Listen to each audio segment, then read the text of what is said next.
So now we're going to have the last talk of today. I was looking for you, Alex. So in Alex's words, who is an associate professor at UNSW on climate change, we're going to listen about drowning in bullshit, some thoughts on staying afloat. The floor is yours. Thank you, Mariam. If I'd realized that I was going to have an ambassador in the audience, I would have had a different title, I think. So I'm a bit of an imposter here. I'm probably the only speaker here that's not an expert in what I'm going to talk about. I'm a climate scientist, and I think that's the only reason I'm up here. I do experience a lot of bullshit and a lot of fake news in my profession. I've been a climate scientist for something like 20 years, and I have had many sleepless nights. I've woken up worrying about climate change. You know, the world is warming at a rate that probably is faster than any other time in the history of the planet. There's massive environmental degradation, and we're seeing very serious effects already on human populations. But to be honest, I don't wake up and worry about this anymore. I think there are things happening in the world that are far more serious and far more imminent. And when I do wake up in a cold sweat these days, I'm thinking about fake news and bullshit and Donald Trump and how these things are tearing societies apart and leading us to post-truth societies where we don't know what the truth is. And I think this is so important because if we want to solve problems like climate change, we can't in situations like that. We can't even solve problems, simple problems, like a deadly virus trying to kill us all. So what I want to talk about today is a little bit of my journey through fake news and bullshit. And I think the one thing that really sort of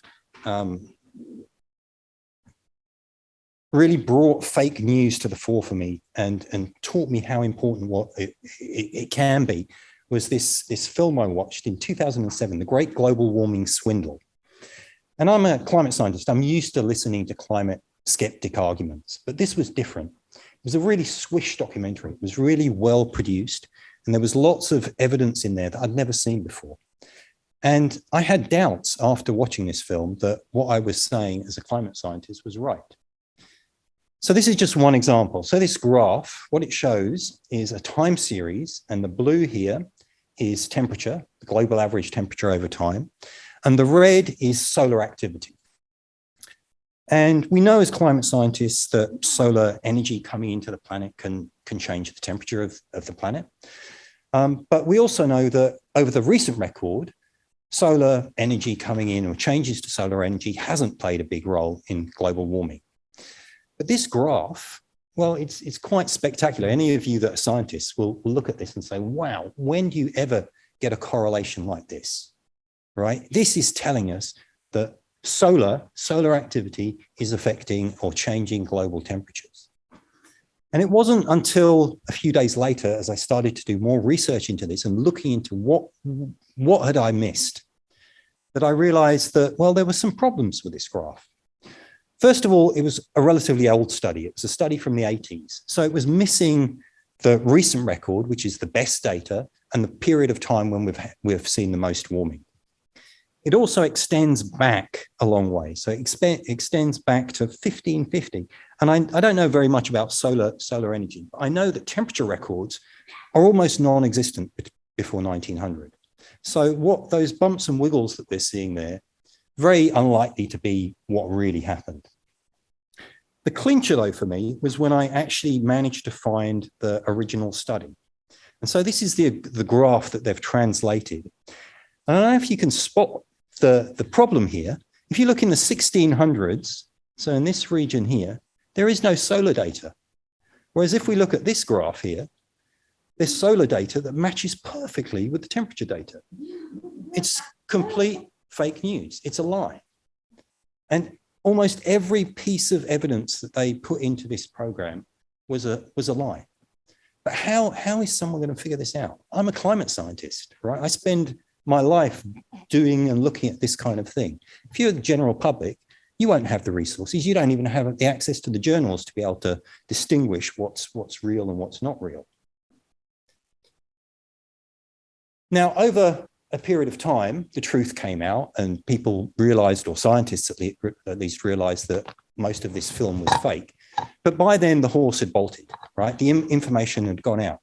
And once information or disinformation goes out, it's very, very hard to send information, good information out to chase it. And I think this is a really interesting study from, I think, 2018. And this looked at specifically Twitter stories. So something like 100,000 Twitter stories, and it categorized them into false and true. And it found that the false stories tend to propagate much faster, and they reach between 10 and 100 times bigger audiences. And the reason for this is that false news generally is put into a framing that's very salacious, very sexy, very interesting. And also it goes to people, it's directed at people that have pre-existing biases, and they're very willing to share those biases. Another skeptic argument, this one was really, really pervasive. It kept on coming up in the news for many, many years. So what I'm showing here is, again, globally average temperature, surface temperature from 1970. And what we can see is temperature rises up, and then it seems to flatten off. And this was a godsend to the climate skeptics, right? The headlines read, global warming has stopped. But some of the more careful skeptics came up with a second part to this argument. They said, well, global warming has stopped, but carbon dioxide has kept on going up. And scientists tell us that carbon dioxide is causing global warming. So the two don't match together, right? Oops, sorry. Carbon dioxide, humans can't be causing global warming. So what's going on here? Well, the climate skeptics are using two different tricks that skeptics often use. The first is called cherry picking. Cherry picking is where you just pull out the bit of data that matches your preconceived perceptions. So what they've done here, they've picked a point where the temperature was really high, 1998, and this turned out to be the biggest El Nino in the instrumental record when we have very high temperatures. And if you look from that point onwards, we see a bit of a flat line. But really, anyone who's looked at time series before will know if you've got a time series that wobbles up and down a bit and you put a trend on it, you'll always find periods where the trend is flat or going down. We can see one here in the 70s, right? We've got this period here where for a few years, we've got massive reduction in global warming. Doesn't mean anything. The other thing that the scientists or the skeptics are using is something called a straw man argument. A straw man argument is where you put your words into the mouths of your opposition. And what they're saying is that the climate scientists say that carbon dioxide change global average surface temperature. That's not what carbon dioxide does. Carbon dioxide increases the energy that's coming into the planet. So it increases the temperature of the planet. This temperature series is not the temperature of the planet. It's the temperature of a thin layer at the surface of the planet, right? It's the place where we live, but it's only a small part of the planet. And this is a study that we did that tried to explain what was going on. And it turns out that there were very strong winds over this period of 10 years, in the Pacific in particular. And winds mix up the surface ocean. And so when we have heat coming in from global warming, that heat gets mixed down into the deep ocean. So it's hidden from the surface. And that's why the surface didn't keep on rising. And I just wanted to show you this. This is a time record from 1860 up to almost the present day. And now if we try and find that global warming hiatus, that pause, you won't be able to see it. You can't even see it. It's this period here, all right? It's just meaningless. But this meme was out there for years. One of the studies I think that most shocked me, most disappointed me was this one. So this is a study that came out in 2015, and it was done in the US, but there have been similar studies since. And it was based on 6,000 interviews. And what they showed is that your belief in anthropogenic, in human-induced climate change depends on your level of education. But the relationship is positive for Democrats and negative for Republicans.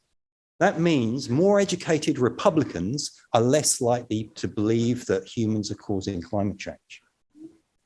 So we've got two, shocking things here. First, we can see from this graph, the blues are Democrats, the reds are Republicans. We've got this polarization going on, right? Left and right are believing different things.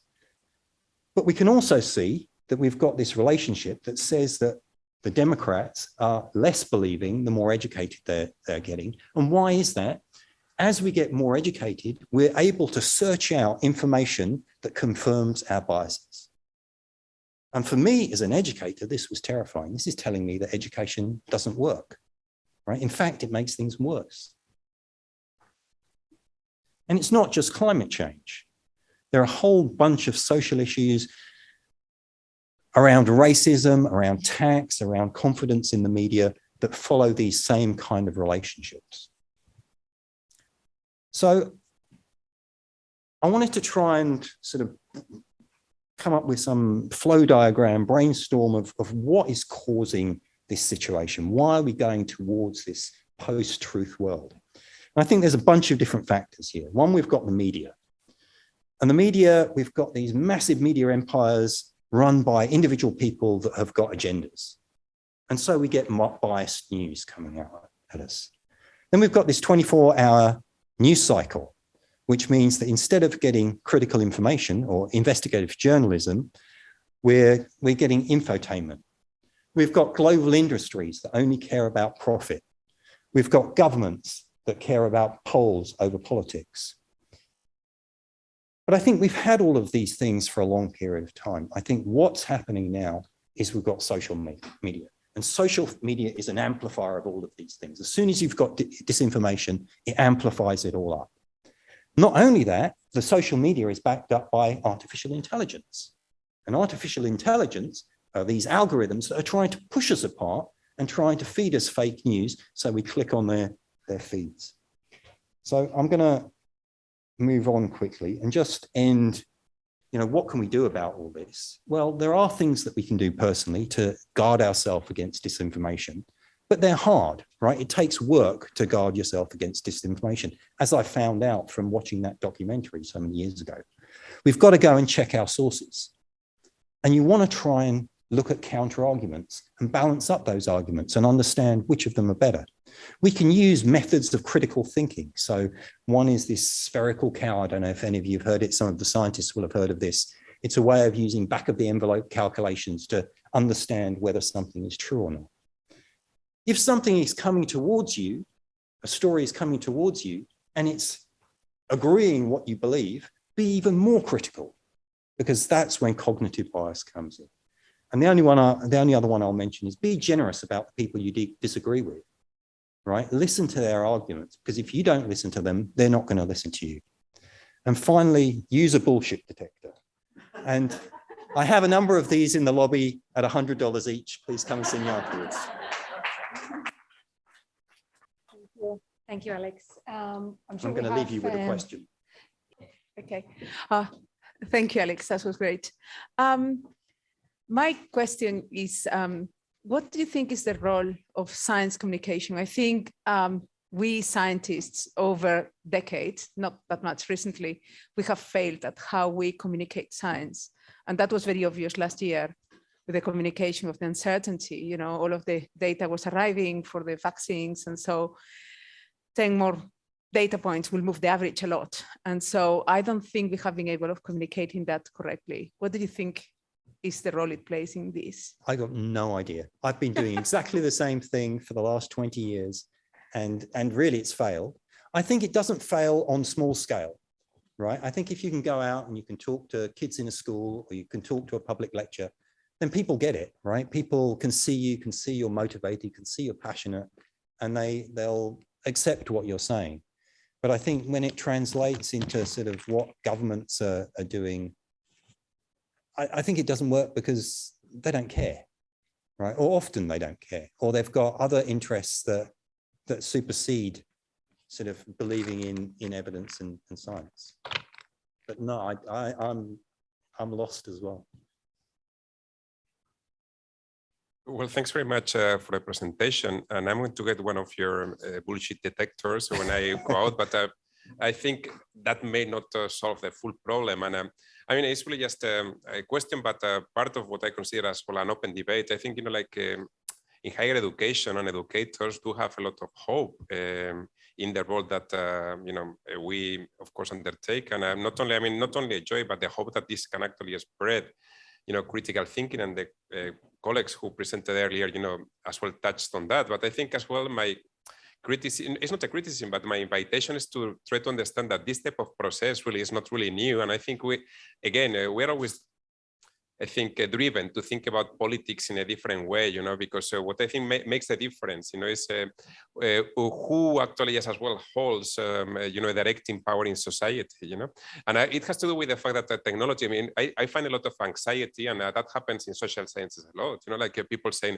well, social media are just spoiling everything, and it is as if lying and bullshitting is a novelty of the 21st century, and of course, this is nothing new. And actually, as soon as social science developed, everyone knew that public opinion is more important than truth, to give you an example. So again, I mean, it's for me an invitation always to think of how to go as well beyond, potentially technocratic solutions, following on the argument of colleagues, and maybe, I mean, the idea is just to have as well, maybe scientists not only just working even harder in trying to communicate, but well, perhaps having I don't know, multinationals of communication for scientists, or depending on who, maybe the one running, but maybe a better solution, if you get what I mean, So again, I think that we end up, individualizing, the problem a little bit, thinking that we need to do even far more in our spaces, where actually, perhaps there are limitations for what we can do from educational spaces.